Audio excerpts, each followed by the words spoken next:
এলাকার বিধায়ক ও মন্ত্রিত্ব পাওয়ার পর নলছড়বাসীর মনে ব্যাপক আশার উদয় হয়েছিল। ভেবেছিলেন এবার হয়তো তাদের জরুরি সমস্যাগুলো আরও দ্রুত সমাধান হবে, কিন্তু তার হলো না। তাই নিরুপায় হয়ে 21 নলছড় পশ্চিম দুর্লভনারায়ণ 5 নং ওয়ার্ডের একটি জীর্ণকায় রাস্তা মেরামতির কাজে হাত দিতে হলো খোদ এলাকার লোকজনকেই।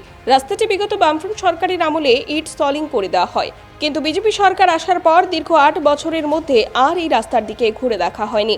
এলাকার মানুষ প্রধানের কাছে, পঞ্চায়েতের কাছে অনেকবার ডেপুটেশন দিয়েছেন, কিন্তু পঞ্চায়েত কোনো উদ্যোগ নেয়নি। তাই এলাকার মানুষের সহযোগিতায় এবং ডিওয়াইএফআই দুর্লভনারায়ণ অঞ্চল কমিটির সম্পাদক আনোয়ার হোসেনের সহযোগিতায় রাস্তাটি মেরামতের কাজ শুরু হয়। এলাকার মোট 50টি পরিবার থেকে চাঁদা তুলেই নাকি রাস্তাটি তৈরি করা হচ্ছে।